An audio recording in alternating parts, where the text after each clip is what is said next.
Hello विद्यार्थी मित्रों, तो आप सभी का स्वागत करते हैं हमारे इस YouTube चैनल यूनिक एकेडमी के अंदर। तो विद्यार्थी मित्रों, आज हम कक्षा 10 विषय सामाजिक विज्ञान नवनीत असाइनमेंट फर्स्ट एग्जाम का पेपर नंबर चैप्टर नंबर 5 का विभाग नंबर सी, चैप्टर 5 का विभाग नंबर सी के प्रश्न के उत्तर आपको बताने जा रहे हैं। पहला प्रश्न है, निम्न ऐतिहासिक व्यक्ति का परिचय दो। पहला नंबर आर्यभट्ट, दूसरा नंबर महर्षि चरक और तीसरा नंबर वराह मिहिर।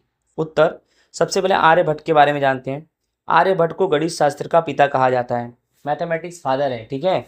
उसके बाद क्योंकि इन्होंने गणित शास्त्र में बहुत सारी चीज़ों की खोज की, भाग की आधुनिक पद्धति, गुणा, जोड़, घटाव, वर्गमूल, घनमूल आदि अष्टांग पद्धति की जानकारी आर्यभट्ट ने अपने ग्रंथ में दी है। यानी आर्यभट्ट ने गणित शास्त्र में क्या क्या योगदान दिया, भाग की आधुनिक विधि, गुणा, जोड़, घटाव, वर्गमूल, घनमूल, ठीक है। शून्य की खोज भी आर्यभट्ट ने किया। तो आर्यभट्ट के बारे में मैंने आपको बता दिया। महर्षि चरक के बारे में जानो। महर्षि चरक ने वैदिक विद्या और शल्य चिकित्सा में अभूतपूर्व सिद्धि प्राप्त की। अर्थात हमारे वैदिक विद्या में, हमारे शल्य चिकित्सा के क्षेत्र में महर्षि चरक का काफी योगदान है। महर्षि चरक ने चरक संहिता नामक ग्रंथ लिखा और उस ग्रंथ में 2000 से अधिक वनस्पतियों और औषधियों का वर्णन किया है। अर्थात महर्षि चरक ने एक ग्रंथ लिखा, उसका नाम है चरक संहिता। इस चरक संहिता के ग्रंथ में 2000 वनस्पतियों के बारे में उन्होंने बताया कि कौन सी वनस्पतियों का उपयोग कब औषधि के रूप में किया जाता है, ठीक है विद्यार्थी मित्रों। उसके बाद है वराहमिहिर। वराहमिहिर ज्योतिष शास्त्र को तंत्र, होरा और संहिता तीन भागों में बांटने वाले वराहमिहिर महान खगोलवेत्ता तथा ज्योतिष शास्त्री थे। यार वराहमिहिर के बारे में जानो कि ज्योतिष शास्त्र को इन्होंने तीन भागों में बांट दिया। कितने कौन से भाग में? तंत्र, होरा और संहिता। और वराहमिहिर महान खगोलवेत्ता भी थे और ज्योतिष शास्त्री भी थे, ठीक है। उन्होंने बृहद संहिता नामक ग्रंथ की रचना की। किसकी रचना की? बृहद संहिता नामक, ठीक है। तो विद्यार्थी मित्रों, इस तरह से ये हमारा होता है कंप्लीट। उसके बाद विद्यार्थी मित्रों, क्वेश्चन नंबर 2 हमारा क्या है?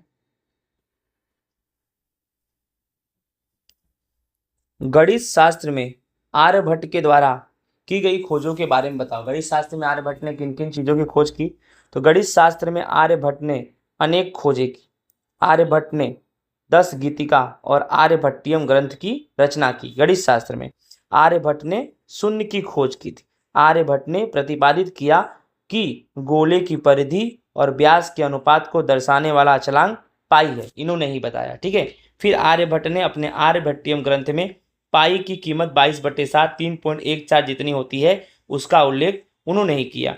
फिर भाग की आधुनिक पद्धति, गुणा, जोड़, घटाव, वर्गमूल, घनमूल, अष्टांग पद्धति, ये सब भी आर्यभट्ट ने अपने ग्रंथ में लिख के हमको इसका विरासत दिया है। इस कारण से आर्यभट्ट को गणित शास्त्र का पिता भी कहा जाता है विद्यार्थी मित्रों, ठीक है। नेक्स्ट क्वेश्चन नंबर 3, वास्तुशास्त्र के प्रणेताओं के नाम लिखिए तथा वास्तुशास्त्र में किन किन बातों का समावेश होता है। तो प्राचीन भारत की वास्तुशास्त्र के क्षेत्र में महत्वपूर्ण देन है। यानी हमारा प्राचीन भारत देखो तो हमारा प्राचीन भारत वास्तुशास्त्र में भी काफी आगे था। फिर प्राचीन भारत में देखा जाए ब्रह्मा, नारद, बृहस्पति, भृगु, वशिष्ठ, विश्वकर्मा जैसे विद्वानों ने वास्तुशास्त्र में विशेष योगदान दिया। ये सब देवता है, ये लोगों ने वास्तुशास्त्र में काफी योगदान दिया। कौन कौन? ब्रह्मा, नारद, बृहस्पति, भृगु, वशिष्ठ, विश्वकर्मा जैसे विद्वानों ने, ठीक है।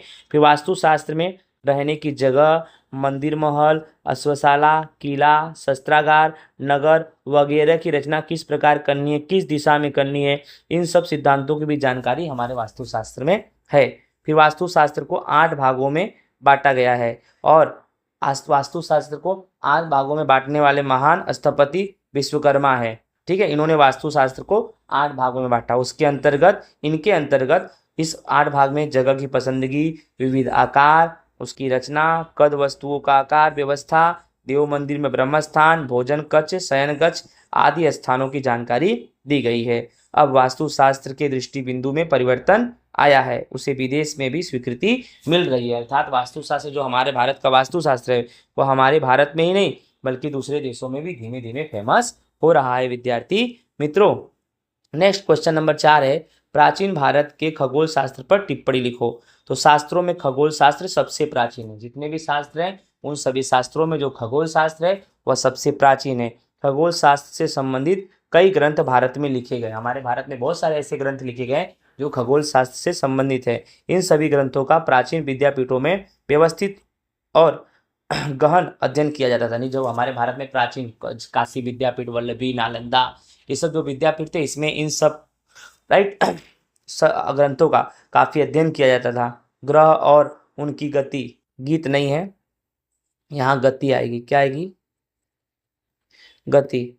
ग्रह और उनकी गति, नक्षत्र और अन्य आकाशीय पदार्थ इत्यादि के द्वारा गणना करके खगोल शास्त्र का बहुत विकास हुआ था।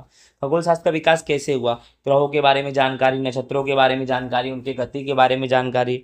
आर्यभट्ट ने खगोल विज्ञान के क्षेत्र में महत्वपूर्ण योगदान दिया।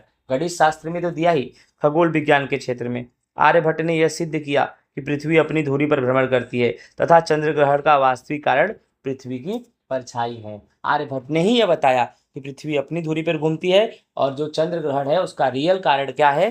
पृथ्वी की परछाई, जिसे विद्वान अजरभर कहकर संबोधित करते थे। ठीक है। ब्रह्मगुप्त ने ब्रह्म सिद्धांत ग्रंथ में गुरुत्वाकर्षण के नियम का उल्लेख किया। इस तरह से विद्यार्थी मित्रों, खगोल शास्त्र के बारे में मैंने आपको जानकारी दे दी। आई होप विद्यार्थी मित्रों आप सभी को अच्छे से समझ में आया होगा।